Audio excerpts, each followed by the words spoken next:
ബിസ്മില്ലാ അൽഹംദുലില്ലാ വസ്സലാത്തു വസ്സലാമു അലാ റസൂലില്ലാ വഅലാ ആലിഹി വസഹ്ബിഹി അജ്മഈൻ അമ്മാ ബഅദ് ഫഇന്ന ഖൈറൽ ഹദീസി കിതാബുല്ലാഹ് വഖൈറൽ ഹദി ഹദി മുഹമ്മദിൻ സ്വല്ലല്ലാഹു അലൈഹി വസല്ലം വശർറൽ ഉമൂരി മുഹ്ദസാത്തുഹാ വകുല്ലു മുഹ്ദസത്തിൻ ബിദ്അ വകുല്ലു ബിദ്അത്തിൻ ളലാല. അഊദു ബില്ലാഹി മിനശ് ശൈത്വാനിർ റജീം. ബിസ്മില്ലാഹിർ റഹ്മാനിർ റഹീം. قُلْنَا اهْبِطُوا مِنْهَا جَمِيعًا فَإِمَّا يَأْتِيَنَّكُمْ مِنِّي هُدًى فَمَنْ تَبِعَ هُدَايَ فَلَا خَوْفٌ عَلَيْهِمْ وَلَا هُمْ يَحْزَنُونَ. പ്രിയപ്പെട്ടവരെ, അൽഹംദുലില്ലാ, പടച്ച തമ്പുരാൻ്റെ അപാരമായ അനുഗ്രഹത്താൽ QLS സംസ്ഥാന സംഗമം വളരെ ഭംഗിയായ വിധേയത്തിൽ തന്നെ മുന്നോട്ട് പോയിക്കൊണ്ടിരിക്കുകയാണ്.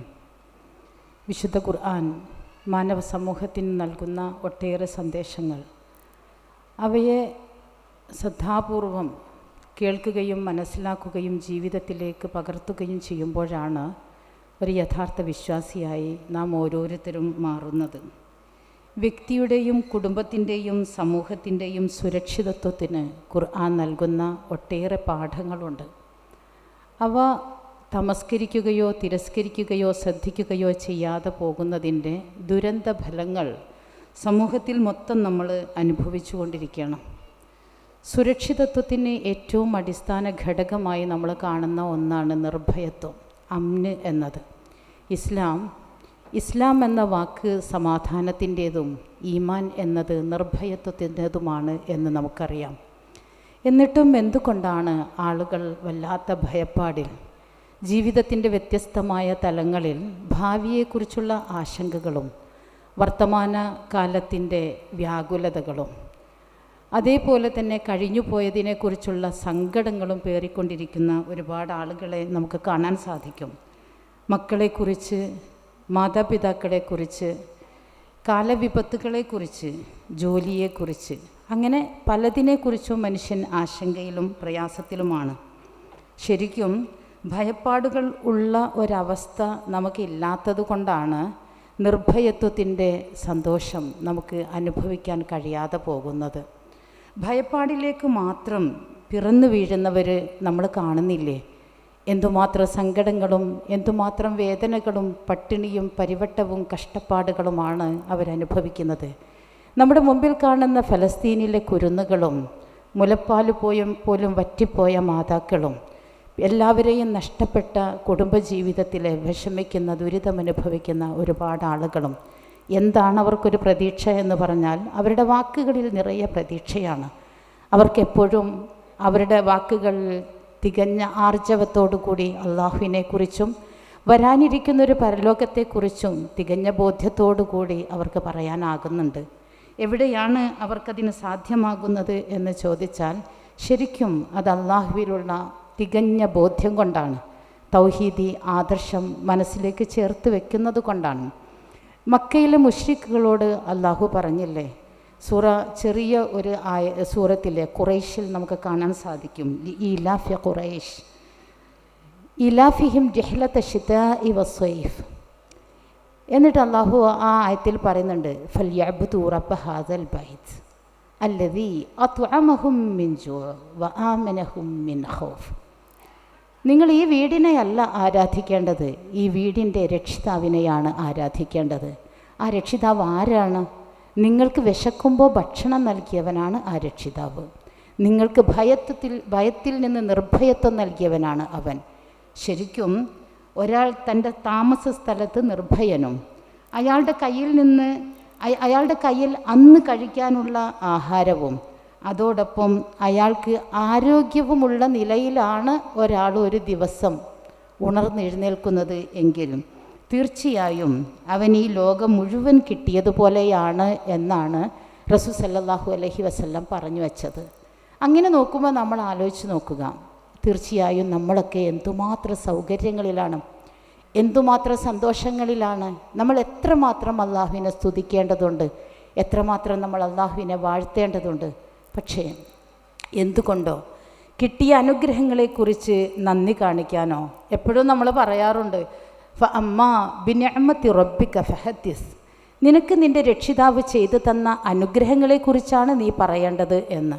നമ്മൾ അനുഗ്രഹങ്ങളെക്കുറിച്ച് വാതോരാതെ സംസാരിക്കാറില്ല. നമ്മൾ സങ്കടങ്ങളെക്കുറിച്ചാണ് പറയാറുള്ളത്, നമ്മൾ വേദനകളെക്കുറിച്ചാണ് പറയാനുള്ളത്. പെയ്തു തീരുന്ന മഴകൾ എപ്പോഴും നമുക്ക് സന്തോഷത്തിൻ്റേതാണ്, അനുഗ്രഹത്തിൻ്റേതാണ്, അള്ളാഹുവിൻ്റെ കാരുണ്യത്തിൻ്റേതാണ് എന്ന് പറയുന്നുണ്ട്. പക്ഷേ മഴ തുടർച്ചയായി പെയ്തുകൊണ്ടിരിക്കുമ്പോൾ നമ്മൾ മഴയെ പഴിക്കാൻ തുടങ്ങും. വെയിൽ ശക്തമാകുമ്പോൾ നമ്മൾ വെയിലിനെ പഴിക്കാൻ തുടങ്ങും. കാലത്തെ പഴിക്കരുതെന്നാണ് അള്ളാഹു പറഞ്ഞിരിക്കുന്നത്. അപ്പോൾ ഓരോന്നിനോടും നമ്മുടെ മനോഭാവം എന്താണ് എന്നതിനനുസരിച്ചാണ് പലപ്പോഴും അതിൻ്റെ നന്മകളെ നമുക്ക് കാണാൻ കഴിയാതെ പോകുന്നതും ഒക്കെ. അതുകൊണ്ടാണ് ഒരു ദിവസത്തെ അന്നം കിട്ടുന്നത്, ഒന്ന് ആരോഗ്യമുണ്ടാകുന്നത്, ജീവിതത്തിൽ നമുക്കൊരു സന്തോഷവും സമാധാനവും സംതൃപ്തിയും അതുവഴി അള്ളാഹുവിനെ സ്തുതിക്കുകയും ചെയ്യാനുള്ള അവസരങ്ങളാണ് എന്ന് പറഞ്ഞത്. നിർഭയത്വത്തോടു കൂടി ജീവിക്കാൻ സാധിക്കുന്നതും ഭക്ഷണത്തിൽ സുഭിക്ഷതയും ആരോഗ്യമുള്ള അവസ്ഥയും അള്ളാഹുവിനെ നന്ദി കാണിക്കാനുള്ള ഏറ്റവും വലിയൊരു കാരണമായിട്ടാണ് റസൂൽ സല്ലല്ലാഹു അലൈഹി വസല്ലം പറഞ്ഞിരിക്കുന്നത് എന്നതുകൊണ്ടാണ് റസൂൽ സല്ലല്ലാഹു അലൈഹി വസല്ലമയുടെ പ്രാർത്ഥനകളിൽ അത് വരുന്നത്. അല്ലാഹുമ്മ ഇന്നി അസ്അലുക്കൽ അഫ്വ വൽ ആഫിയത ഫിദ് ദുനിയ വൽ ആഖിറ. പഠിച്ചോനെ, ദുനിയാവിലും ആഖിറത്തിലും ഞാൻ നിന്നോട് സൗഖ്യവും അതേപോലെ തന്നെ അള്ളാഹുവിൻ്റെ ഒരു മാപ്പും ഒക്കെ ഞാൻ ചോദിക്കുന്നു. അതേപോലെ പടച്ച തമ്പുരാനോട് ഞാൻ ആഫിയത്ത്, സൗഖ്യം ചോദിക്കുന്നു. എൻ്റെ ദീനിലും എൻ്റെ ദുനിയാവിലും എൻ്റെ ജീവിതത്തിൻ്റെ സകല തലങ്ങളിലും ഞാൻ ചോദിക്കുന്നു. അല്ലാഹുമ്മസ്തുർ ഔറാത്തി വ ആമിൻ റൗആത്തി. പടച്ച തമ്പുരാൻ്റെ എൻ്റെ നഗ്നത നീ മറയ്ക്കണേ, എനിക്ക് നിർഭയത്വം ഉണ്ടാകണേ എന്നൊക്കെ അള്ളാഹുവിൻ്റെ പ്രവാചകൻ സല്ലല്ലാഹു അലൈഹി വസല്ലം പ്രാർത്ഥിക്കാറുണ്ടായിരുന്നു എന്നതാണ്. റസൂൽ സല്ലല്ലാഹു അലൈഹി വസല്ലമിലേക്ക് പൂർണ്ണമായും നമ്മുടെ മനസ്സിനെ കേന്ദ്രീകരിച്ച് പടച്ച തമ്പുരാനിൽ തവക്കുൽ ചെയ്യുമ്പോൾ നമുക്കുണ്ടാകുന്ന ഒരു നിർഭയത്വവും ഒരാശ്വാസവുമുണ്ട്. അതുകൊണ്ടാണല്ലോ ഉമർ ഇബ്നുൽ ഖത്താബ് റളിയല്ലാഹു അൻഹു ഒരിക്കൽ പറയുകയുണ്ടായി, നിങ്ങൾ അള്ളാഹുവിൻ്റെ മേൽ ഭരമേൽപ്പിക്കേണ്ടുന്ന വിധത്തിൽ ഭരമേൽപ്പിക്കുന്നുവെങ്കിൽ പക്ഷികൾക്ക് ആഹാരം നൽകുന്നത് പോലെ അള്ളാഹു നിങ്ങൾക്ക് ആഹാരം നൽകുന്നതാണ്. ആലോചിച്ച് നോക്കുക, ഈ ലോകത്തെ ഏതൊരു പക്ഷിയും തഖുദു ഹിമാസൻ വ തർഹു ബിത്വാന, രാവിലെ അത് എത്ര ഭംഗിയായിട്ടാണ്, ഒരു പക്ഷി പോലും നേരത്തെ എഴുന്നേൽക്കാത്തതില്ല. ആ പക്ഷി ഈ പടച്ച തമ്പുരാൻ്റെ സൃഷ്ടിപ്പിൻ്റെ ആ രീതിശാസ്ത്രത്തെ ഒരിക്കലും തെറ്റിക്കാതെ കൃത്യസമയത്ത് കൂടണയുകയും കൃത്യസമയത്ത് എഴുന്നേൽക്കുകയും എഴുന്നേറ്റുടനെ അള്ളാഹുവിനെ വാഴ്ത്തുകയും പ്രകീർത്തിക്കുകയും ചെയ്യുന്നു. നമ്മൾ എഴുന്നേൽക്കുമ്പോൾ കേൾക്കുന്ന പക്ഷികളുടെ ശബ്ദം അള്ളാഹുവിനെ പ്രകീർത്തിക്കുന്നതാണ്. അവ എന്നിട്ട് കൂട് വിട്ട് പുറത്തേക്ക് പോകുന്നു. എന്തൊരു പ്രതീക്ഷയാണ് അവർക്ക്, എന്തുമാത്രം സന്തോഷത്തോടു കൂടി അല്ലെങ്കിൽ എന്തുമാത്രം പ്രതീക്ഷയോടു കൂടിയാണ് അത് അധ്വാനിക്കുന്നുണ്ട്. നമ്മളെപ്പോലെ മനുഷ്യരിൽ പലരെയും പോലെ മടി കാണിച്ചിരിക്കുന്നില്ല, അന്വേഷിക്കുകയും കണ്ടെത്തുകയും കിട്ടുന്നത് സന്തോഷത്തോടു കൂടി സ്വീകരിക്കുകയും തിരിച്ചു കൂടണയുകയും ഒക്കെ ചെയ്യുന്നു. അതാണ് ഒഴിഞ്ഞ വയറുമായി അത് പുറത്തേക്ക് പോകുന്നു, നിറഞ്ഞ വയറുമായി അത് കൂടണയുന്നു. ഒഴിഞ്ഞ വയറുമായി പോകുമ്പോൾ അതിന് നിറഞ്ഞ പ്രതീക്ഷയാണ്, അധ്വാനിക്കുന്നു. അത് കിട്ടിയില്ലെങ്കിൽ സങ്കടങ്ങൾ പറയാനില്ല, ഇങ്ങനെ എണ്ണിപ്പെറുക്കി പറയണില്ല. അപ്പോഴും അത് പിറ്റേ ദിവസം അള്ളാഹുവിനെ വാഴ്ത്തുന്നുണ്ട്, അള്ളാഹുവിനെ പ്രകീർത്തിക്കുന്നുണ്ട്, അള്ളാഹുവിനെ സ്തുതിക്കുന്നുണ്ട്. അവിടെയാണ് ഉമർ ബിൻ ഖത്താബ് റളിയല്ലാഹു അൻഹു പറഞ്ഞത്, ഭരമേൽപ്പിക്കേണ്ടുന്ന വിധത്തിൽ ഭരമേൽപ്പിച്ചാൽ. നമ്മൾ പലപ്പോഴും തവക്കൽതു അലല്ലാഹ് എന്നൊക്കെ അങ്ങോട്ട് പറയും. ഇത് നമ്മുടെ സുരക്ഷിതത്വത്തിൻ്റെ, നമ്മുടെ സമാധാനത്തിൻ്റെ, നമ്മുടെ സന്തോഷത്തിൻ്റെ വാക്കുകളാണ്. അത് വീട് പൂട്ടിപ്പോകുമ്പോഴാണെങ്കിലും, നമ്മൾ വാഹനത്തിൽ കയറുമ്പോഴാണെങ്കിലും, നമ്മുടെ യാത്രയിലാണെങ്കിലും, ഏത് സമയത്താണെങ്കിലും ജീവിതത്തിൻ്റെ സകല തലങ്ങളിലും ഞാൻ എൻ്റെ റബ്ബിനെ കാര്യങ്ങൾ ഏൽപ്പിച്ചിരിക്കുന്നു എന്ന് പറയുമ്പോൾ ഒരു വിശ്വാസിക്ക് ഉണ്ടാകേണ്ട ഒരു നിർഭയത്വമുണ്ട്, ഒരു ആശ്വാസമുണ്ട്. എന്തേ അതില്ലാതെ വീണ്ടും വേവലാതികളാകുന്നത്? മക്കളെ ഹോസ്റ്റലിൽ ചേർത്തിയിട്ടാണെങ്കിലും, മക്കളെ പുറത്തേക്ക് പറഞ്ഞേക്കുമ്പോഴാണെങ്കിലും, അവർ ഈ നമ്മുടെ മേഖലയിൽ നിന്നും പുറത്തോട്ട് വേറെ രാജ്യങ്ങളിലേക്ക് പോകുമ്പോഴാണെങ്കിലും എന്തുകൊണ്ടാണ് അള്ളാഹുവിൽ കൃത്യമായിട്ട് നമുക്ക് ഭരമേൽപ്പിക്കാനാകാൻ പറ്റാത്തത്? പലപ്പോഴും മൊബൈൽ ഫോണുകൾ തുരുതുരെ ബെല്ലടിക്കുകയും അവിടെ നിന്ന് മറുപടി കിട്ടാതെ വരുമ്പോൾ ആകുലപ്പെടുകയും ചെയ്യുന്ന ഒരു കാലത്ത് ജീവിക്കുമ്പോൾ നമ്മളെക്കാൾ തവക്കുലുണ്ടായിരുന്നവരല്ലേ പൂർവ്വകാലത്ത് നമ്മുടെ മാതാപിതാക്കൾ? അവർക്ക് ഇത്തരത്തിലുള്ള സൗകര്യങ്ങൾ ഉണ്ടായിരുന്നില്ലല്ലോ. എന്നിട്ടും അവർക്ക് എന്തുമാത്രം വലിയൊരു ഈമാനിൻ്റെ പിൻബലത്തിലുള്ളൊരു തവക്കുലാണ്. ഇതൊക്കെ ഇങ്ങനെ ചേർന്ന് വരേണ്ട ഘടകമാണ് എന്നതുകൊണ്ടാണ് അല്ല പറഞ്ഞത് മൻകാന യുഅ്മിനു ബില്ലാഹി വൽ യൗമിൽ ആഖിർ, ആരാണോ അള്ളാഹുവിലും അന്ത്യദിനത്തിലും വിശ്വസിക്കുന്നത്, വമൻ യത്തഖില്ലാ, ആരാണോ അള്ളാഹുവിനെ സൂക്ഷിക്കുകയും ചെയ്യുന്നത്, യജ്അൽ ലഹു മഖ്റജ, അവന് ഞാനൊരു എക്സിറ്റ് നൽകും. 3 കാര്യങ്ങളാണ് അള്ളാഹു പറഞ്ഞത്. ആരാണോ അള്ളാഹുവിൽ വിശ്വസിക്കുന്നത്, അള്ളാഹുവിലും അന്ത്യദിനത്തിലും വിശ്വസിക്കുന്നത്, ആരാണോ അള്ളാഹുവിനെ സൂക്ഷിച്ച് ജീവിക്കുന്നത്, അവന് ഞാനൊരു എക്സിറ്റ്, ഒരു തുറവി ഞാൻ നൽകും. വയർസുഖുഹു മിൻ ഹൈസു ലാ യഹ്തസിബു, അവൻ കണക്കാക്കാത്ത വിധത്തിൽ, അവൻ വിചാരിക്കാത്ത വിധത്തിൽ ഞാൻ അവന് റിസ്ക്, ഉപജീവനം നൽകും. വമൻ യതവക്കൽ അലല്ലാഹ്, ആരാണോ അള്ളാഹുവിൽ ഭരമേൽപ്പിക്കുന്നത്, ഫഹുവ ഹസ്ബുഹ്, അവൻ അല്ലാഹ് മദീനാണ്. ഇത്രമേൽ സന്തോഷത്തിൻ്റെ, ഇത്രമേൽ ആനന്ദത്തിൻ്റെ, ഇത്രമേൽ സമാധാനത്തിൻ്റെ ഒരായത്ത് അള്ളാഹു നമ്മളോട് ഇങ്ങനെ പറയുമ്പോൾ നമുക്ക് എന്തിനാ വേവലാതി, നമുക്ക് എന്തിനാ ആശങ്കകൾ, നമുക്ക് എന്തിനാണ് ഇങ്ങനെ നഷ്ടപ്രതീക്ഷകൾ? നമുക്കിങ്ങനെ പ്രതീക്ഷയോടുകൂടി റബ്ബിനെ കാണാനോ റബ്ബിൽ തവക്കുല് ചെയ്യാനോ, എവിടെയൊക്കെ നമ്മൾ അള്ളാഹുവിനെ അത്രമേൽ വിശ്വാസത്തിൻ്റെ ദൃഢതയോടുകൂടി കാര്യങ്ങൾ അള്ളാഹുവിലേക്ക് ഏൽപ്പിച്ചുവോ, അള്ളാഹു നമ്മുടെ കൂടെ ഉണ്ടാകും എന്നത് സത്യം. അതിന് തെളിവുകളില്ലേ ഒരുപാട്. ജീവിതത്തിൻ്റെ ഓരോ ഘട്ടങ്ങളിലും അനവധി പ്രതിസന്ധികളെയും ഒട്ടേറെ പ്രയാസങ്ങളെയും തരണം ചെയ്തവരായിരുന്നില്ലേ പ്രവാചകന്മാരെല്ലാവരും തന്നെ.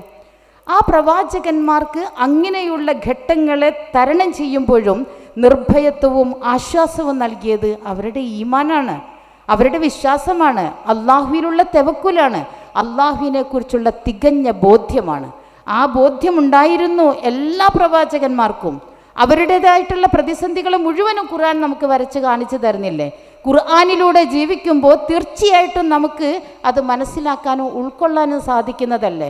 ഖുർആൻ ഖത്തം തീർക്കുന്നതിനും അപ്പുറം അത് വേണ്ടെന്നല്ല, എന്തുകൊണ്ട് അതിൻ്റെ ആഴങ്ങളിലേക്ക് ഇറങ്ങിച്ചെല്ലാൻ നമുക്ക് കഴിയാതെ പോകുന്നത്?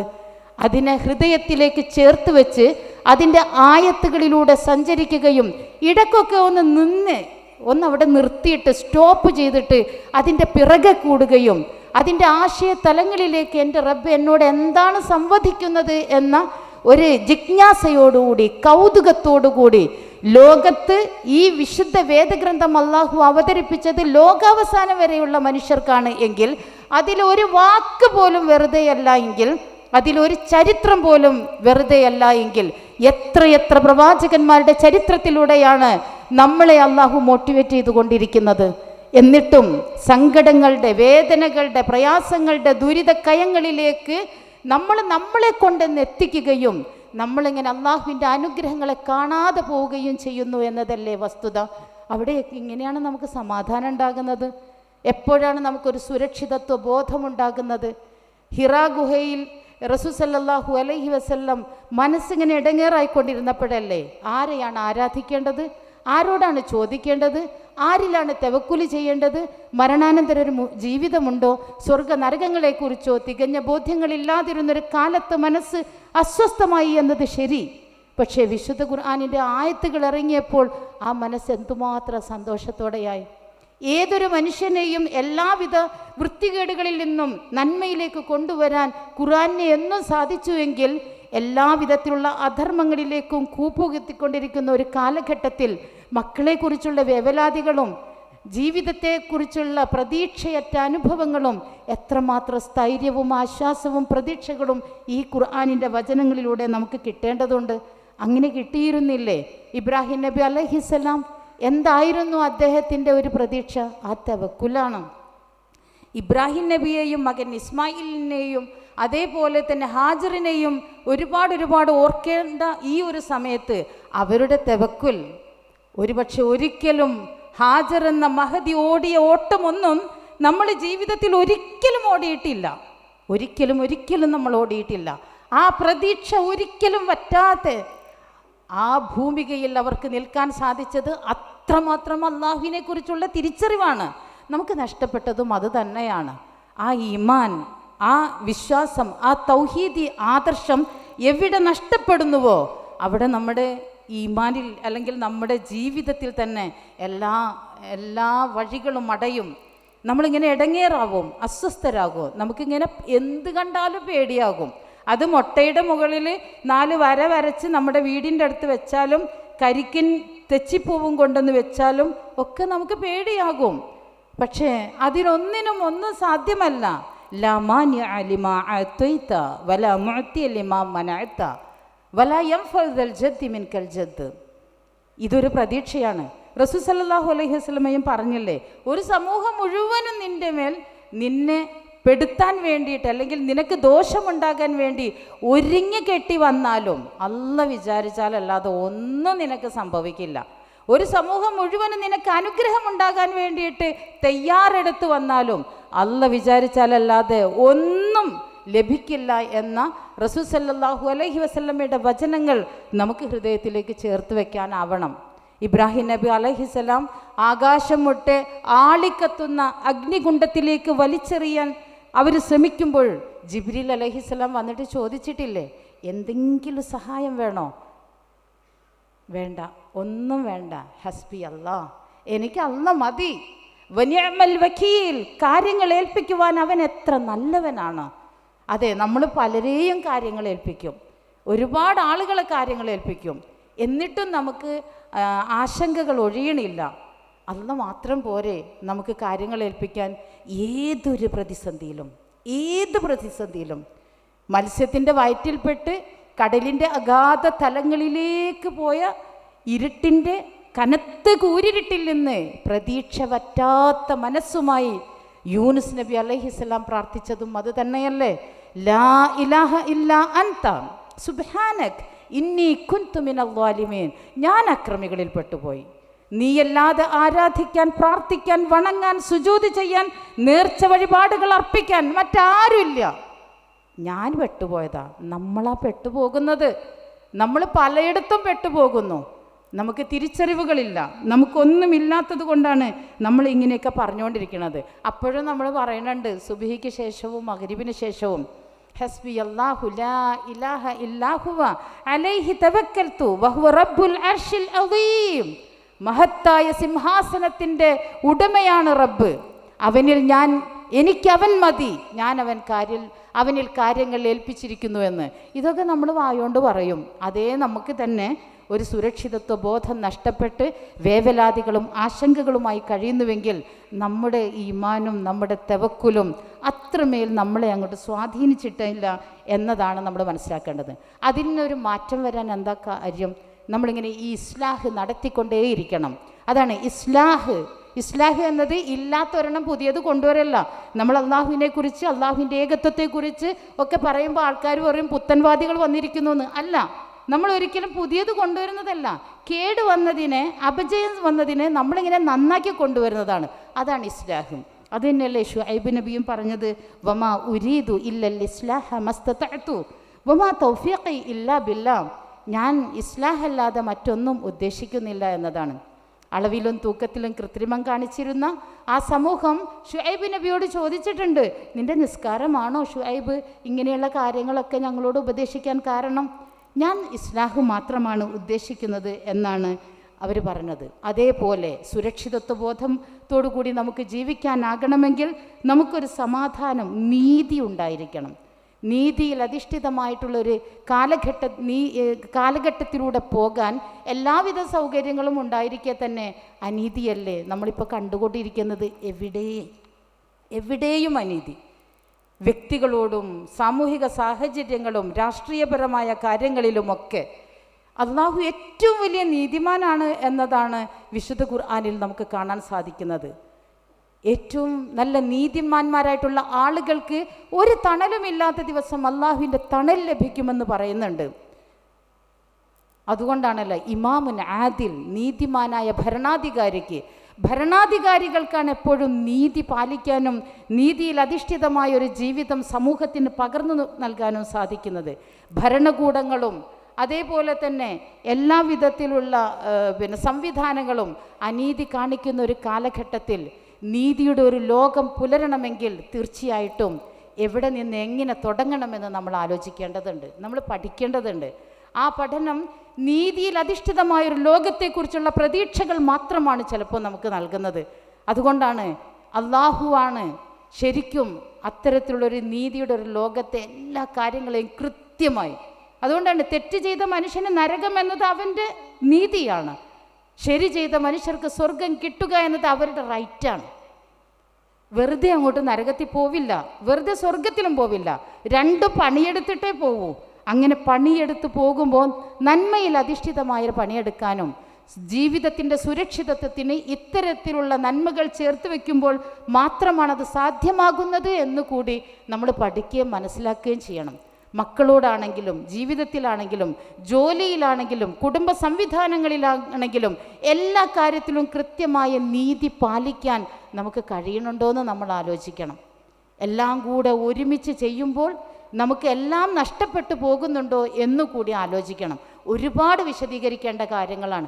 വർത്തമാന കാലഘട്ടത്തിലെ കുടുംബ സംവിധാനത്തിൽ വന്നിരിക്കുന്ന അപജയങ്ങളിൽ പലപ്പോഴും ഇത്തരത്തിലുള്ള അനീതികൾ പ്രകടമാകുന്നുണ്ട് എന്നത് ഒരു വലിയ കാര്യമായിട്ട് നമുക്ക് മനസ്സിലാക്കാൻ സാധിക്കണം.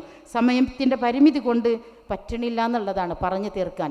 ഇതേപോലെ ലഹരികളും അതുമായി ബന്ധപ്പെട്ട ഒട്ടേറെ വൈകൃതങ്ങളും സമൂഹത്തിൻ്റെ സുരക്ഷിതത്വത്തിന്, കുടുംബത്തിൻ്റെ സുരക്ഷിതത്വത്തിന് ഭീതിയായിട്ട് നിലനിൽക്കുമ്പോൾ എന്താ ചെയ്യാൻ പറ്റുന്നത്? ഒരു ഭാഗത്ത് സർക്കാരുകൾ ഡി അഡിക്ഷൻ സെൻ്ററുകൾ തുടങ്ങുമ്പോൾ തന്നെ മറുഭാഗത്ത് വാരിക്കോരി യഥേഷ്ടം മദ്യം ഒഴുക്കിക്കൊണ്ടിരിക്കുന്ന വർത്തമാനകാല സാഹചര്യത്തിൽ നമ്മുടെ മക്കളെ ഇസ്ലാഹ് കൊണ്ട് ഉദ്ദേശിക്കുന്നത് ഒരു വ്യക്തി നന്നാവുക എന്നുള്ളതാണ് ഖുർആനിൻ്റെ തീരുമാനം. ആ ഖുർആനിലൂടെ ഓരോ വ്യക്തികൾ നന്നാകുമ്പോൾ ആ വ്യക്തികളിലൂടെയാണ് കുടുംബവും സമൂഹവും നന്നാകുന്നത്.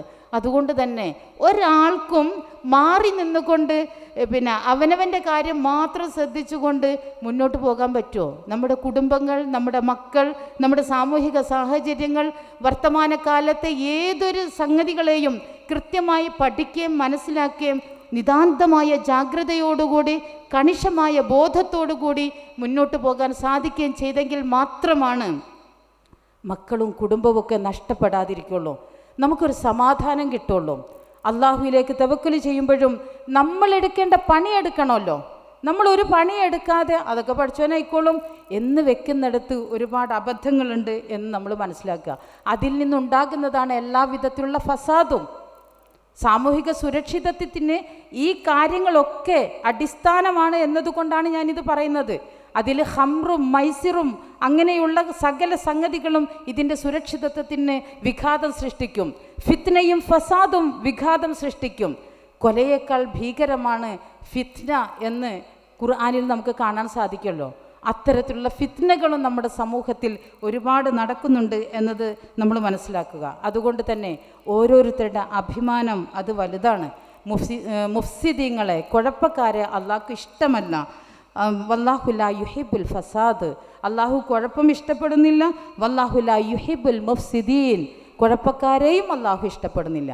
ഇതൊക്കെ ഇല്ലാതിരിക്കാൻ സമാധാനപൂർണമായൊരു ജീവിതത്തിന് അള്ളാഹ് ആദ്യം പറഞ്ഞൊരു സംഗതിയുണ്ട്. എന്ന് വെച്ചാൽ സ്വർഗത്തിൽ നിന്ന് ആദമിനെയും ഹവ്വയെയും ഇബ്ലീസിനെയും ഒക്കെ അള്ളാഹു പുറത്താക്കിയല്ലോ. അങ്ങനെ പുറത്താക്കുമ്പോൾ അള്ളാഹ് പറഞ്ഞിട്ടുണ്ട്, കുൽ നഹ്ബിതു, നിങ്ങളെല്ലാവരും പോയിക്കോളൂ. ഫഇമ്മാ യഅതിയന്നകും മിന്നി ഹുദൻ ഫമൻ തബിഅ ഹുദായ ഫലാ ഖൗഫുൻ അലൈഹിം വലാ ഹും യഹ്സനൂൻ. ആർക്കാണോ എൻ്റെ മാർഗദർശനം ലഭിക്കുന്നത്, ആ മാർഗദർശനം ലഭിക്കുമ്പോൾ ആരാണോ ആ മാർഗദർശനത്തെ പിൻപറ്റുന്നത്, അങ്ങനെ പിൻപറ്റുന്നവർക്ക് വലാ ഖൗഫുൻ അലൈഹിം, അവർക്ക് ഭയപ്പെടേണ്ടതില്ല. വലാഹും യഹ്സനൂൻ, അവർ ദുഃഖിക്കേണ്ടി വരില്ല എന്നതാണ്. അതാണ് ആ മാർഗദർശനം. വിശുദ്ധ ഖുർആനാണ്. ഹുദൻ ലിന്നാസ്, ജനങ്ങൾക്ക് സന്മാർഗദർശനമാണത്. അൽ ഫുർഖാൻ, സത്യവും അസത്യവും വേർതിരിച്ചു തരുന്ന വേദ പുസ്തകമാണത്. ലോകാവസാനം വരെ വള്ളിക്കോ പുള്ളിക്കോ വ്യത്യാസമില്ലാതെ മനുഷ്യരുടെ മനസ്സുകളെ ആഴത്തിൽ സ്വാധീനിക്കുന്ന ലോകോത്തരമായൊരു വേദഗ്രന്ഥം. അതിങ്ങനെ നമ്മുടെ മൊബൈലിലും നമ്മുടെ പോക്കറ്റുകളിലും എല്ലാം നമ്മൾ കൊണ്ട് നടക്കുമ്പോഴും ഇത് നമ്മുടെ ഹൃദയങ്ങളിലേക്ക് ആഴത്തിൽ പതിക്കുന്നില്ല എങ്കിൽ അവിടെയാണ് നമ്മുടെ സമൂഹത്തിന് അപജയം സംഭവിച്ചിട്ടുള്ളത് എന്ന് നമ്മൾ മനസ്സിലാക്കുക. വിശുദ്ധ ഖുർആനിൻ്റെ ആഴങ്ങളിലേക്ക് ഇറങ്ങിച്ചെല്ലാനും അതിനെ ഹൃദയത്തിലേക്ക് ചേർത്ത് വയ്ക്കാനും നമുക്ക് എന്ന് കഴിയുന്നുവോ അന്ന് നമുക്ക് മാറാൻ സാധിക്കും. ഇന്നല്ലാഹ്, തീർച്ചയായും അല്ലാഹു ലാ യുഗയ്യിറു മാ ബിഖൗമിൻ, ഒരു ജനതയെയും അല്ലാഹു മാറ്റുകയില്ല, ഹത്താ യുഗയ്യിറു മാ ബി അൻഫുസിഹിം, അവർ സ്വയം മാറാൻ സന്നദ്ധരാകാത്ത കാലത്തോളം എന്നാണ്. അപ്പോൾ ആരാണ് മാറേണ്ടത് എന്ന് ചോദിച്ചാൽ നമ്മൾ ഓരോരുത്തരും മാറ്റത്തിന് റെഡിയാവുക എന്നതാണ്. ഒരാൾക്കും എന്നെ മാറ്റാനാവില്ല, ഞാൻ സ്വയം മാറിയെങ്കിലേ നടക്കുള്ളൂ. എന്നെ മാറാൻ പറ്റില്ല എന്ന് വിചാരിച്ചിരുന്ന ഒരു സമൂഹത്തെ അള്ളാഹു മാറ്റിയില്ലേ? വിശുദ്ധ ഖുർആനിലൂടെയാണ് മാറ്റിയത്. ഇതേപോലെ തന്നെ അന്ന് പറഞ്ഞു ഖുർആൻ, ഘട്ടം ഘട്ടമായിട്ടാണ് മദ്യം നിരോധിച്ചത് എന്ന് നമുക്കറിയാം. മദ്യത്തിലും മദിരാക്ഷിയിലും എല്ലാ അഴുക്കുചാലിലും എല്ലാ വൃത്തികേടുകളിലും എല്ലാ താന്തോന്നിത്തരങ്ങളിലും വസിച്ചിരുന്ന ഒരു സമൂഹത്തെ വിശുദ്ധ ഖുർആനിൻ്റെ ആയത്തുകൾ ഓതിക്കൊടുത്ത് യത്ലു അലൈഹിം ആയാതിഹി വയുസക്കീഹിം വയുഅല്ലിമുഹുൽ കിതാബ വൽ ഹിക്മ വഇൻ കാനൂ മിൻ ഖബ്ലി ലഫീ ളലാലിൻ മുബീൻ. അവർ ശരിക്കും പിഴവിലായിരുന്നു. അവർക്ക് ആയത്തുകൾ ഓതിക്കൊടുത്ത് അവരിങ്ങനെ കഴുകി വൃത്തിയാക്കി അവരിങ്ങനെ സംസ്കരിച്ച് നന്നാക്കിയെടുത്തു. അവർക്ക് വേദവും ജ്ഞാനവും പഠിപ്പിച്ചു. അങ്ങനെ ലോകത്തിലെ നേതാക്കളായി അവർ, ലോകത്തിലെ ജേതാക്കളായി അവർ. ആ ഖുർആനല്ലേ നമ്മുടെ കയ്യിലുള്ളത്? ആ ഖുർആനല്ലേ നമ്മുടെ പോക്കറ്റിലുള്ളത്? ആ ഖുർആനിൻ്റെ തഫ്സീറുകളല്ലേ നമ്മുടെ അലമാരികളിൽ നമ്മൾ സൂക്ഷിച്ചു വെച്ചത്? അതല്ലേ വെളിച്ചമായിട്ട് നമ്മൾ എഴുതിക്കൊണ്ടിരിക്കുന്നത്? ഈ വെളിച്ചം ഹൃദയത്തിൻ്റെ അന്തരാളങ്ങളെ സ്വാധീനിക്കുന്നില്ല എങ്കിൽ, അവിടെ പ്രഭ പരത്തുന്നില്ല എങ്കിൽ നമ്മൾ എന്തായിട്ടും കാര്യമുണ്ടോ? അവരെ മാറ്റിയെടുത്ത ഖുർആൻ ഇന്നും പറയുന്നത് ലാ തഖറബു, നിങ്ങൾ അടുക്കരുത് എന്ന് തന്നെയാണ്. അടുക്കരുത് എന്നത് മദ്യത്തോടാണെങ്കിലും വ്യഭിചാരത്തോടാണെങ്കിലും ഏതേത് വൃത്തികേടുകളോടാണെങ്കിലും അന്നും ഇന്നും ഖുർആനിന് ഒരു ഭാഷ്യമേ ഉള്ളൂ, നിങ്ങൾ അടുക്കരുത്. അടുത്താൽ പ്രശ്നമാണ് എന്ന് അല്ലാഹ്ക്കറിയാം. അതുകൊണ്ടാണ് ആ സദസ്സുകളിൽ പോലും പോയി ഇരിക്കരുത് എന്ന് അള്ളാഹു പറഞ്ഞിരിക്കുന്നത്. അതുകൊണ്ടാണ് അതിനൊരു അവിടെ നമുക്ക് മനസ്സിലാകും. ഇതിൻ്റെ ആയത്തുകൾ ഇറങ്ങിയപ്പോൾ ഘട്ടം ഘട്ടമായി അള്ളാഹു അവർക്ക് കാര്യങ്ങളെ മനസ്സിലാക്കി കൊടുത്തപ്പോൾ അവരങ്ങോട്ട് അതിൽ നിന്ന് മാറിയത് പരലോക ബോധം കൊണ്ടാണ്. അവിടെ ഒഴുകുന്ന മദ്യമുണ്ട്, ഒഴുകുന്ന തേനുണ്ട്, ഒഴുകുന്ന തേനിൻ്റെയും മദ്യത്തിൻ്റെയും പാലിൻ്റെയും പുഴകളുണ്ട്, അരുവികളുണ്ട്.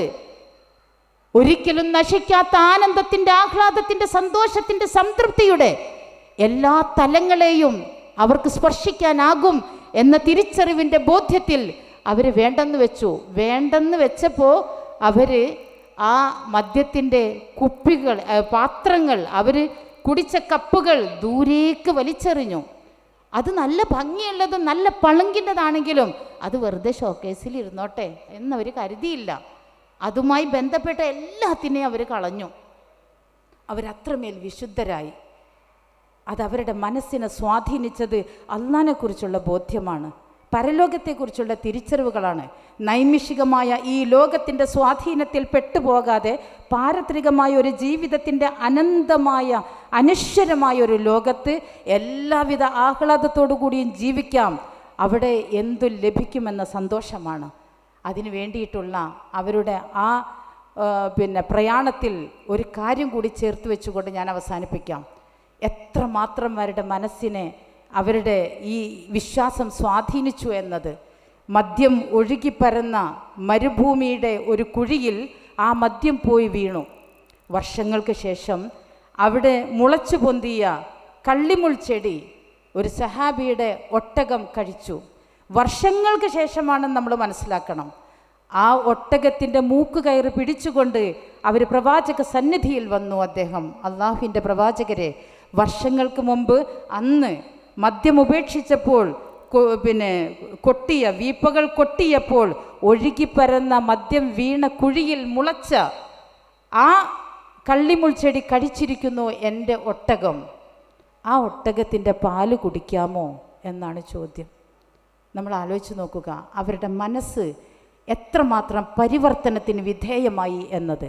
വിശുദ്ധ ഖുർആനിൻ്റെ ആയത്തുകൾ അവരുടെ ഹൃദയത്തെ സ്വാധീനിച്ചു എന്നത് അവരുടെ ജീവിതത്തിൽ വന്നിട്ടുള്ള മാറ്റങ്ങളെക്കുറിച്ച്, പരിവർത്തനങ്ങളെക്കുറിച്ച് ഒക്കെ നമ്മൾ പഠിക്കേണ്ടതാണ്. ഈ ആയത്തുകൾ അന്നുള്ള ആയത്തിനല്ലേ ഇപ്പോഴും ഉള്ളത്. ഒരു മാറ്റവും സംഭവിച്ചില്ലല്ലോ. വള്ളിക്കോ പുള്ളിക്കോ വ്യത്യാസമില്ലാതെ ലോകാവസാനം വരെ നിലനിൽക്കുന്ന ആയത്തുകൾ നമ്മുടെ മനസ്സിനെ സ്വാധീനിക്കണം. അതിലെ നന്മകൾ നമ്മളിലേക്ക് ചേർത്ത് വെക്കണം. അതിൻ്റെ തിന്മകളെ നമ്മൾ കൈയൊഴിക്കണം.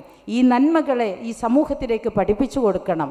അങ്ങനെ വിശുദ്ധമായൊരു സമൂഹം ഇവിടെ ഉണ്ടാകണം. അവിടെ സ്ത്രീകൾക്ക് സുരക്ഷിതത്വം ഉണ്ടാകും. മാതാപിതാക്കൾക്ക് മക്കളെയോ മക്കൾക്ക് മാതാപിതാക്കളെയോ പേടിക്കേണ്ടി വരില്ല. എല്ലാവിധത്തിലുള്ള അധർമ്മങ്ങളിൽ നിന്നും മുക്തമായ ഒരു സന്തോഷത്തിൻ്റെയും സമാധാനത്തിൻ്റെയും ലോകം പുലരാൻ ഓരോ വ്യക്തിയും സ്വയം സന്നദ്ധരാകണം എന്നതാണ് ഇസ്ലാഹ് കൊണ്ട് നമ്മൾ ഉദ്ദേശിക്കുന്നത്. അവിടെ സമാധാനമുണ്ടാകും, അവിടെ നിർഭയത്വമുണ്ടാകും, അവിടെ ആശ്വാസമുണ്ടാകും. പരമദയാലുവായ അള്ളാഹു അത്തരത്തിലുള്ള ആശ്വാസവും സമാധാനവും സംതൃപ്തിയും സന്തോഷവും നമുക്ക് നൽകി അനുഗ്രഹിക്കുമാറാകട്ടെ എന്ന് ആത്മാർത്ഥമായി പ്രാർത്ഥിച്ചുകൊണ്ട് ഞാൻ എൻ്റെ വാക്കുകൾ അവസാനിപ്പിക്കുന്നു. റബ്ബന തഖബ്ബൽ മിന്നാ إنك أنت السميع العليم وتب علينا إنك أنت التواب الرحيم واغفر لنا يا غافر المذنبين برحمتك يا أرحم الراحمين.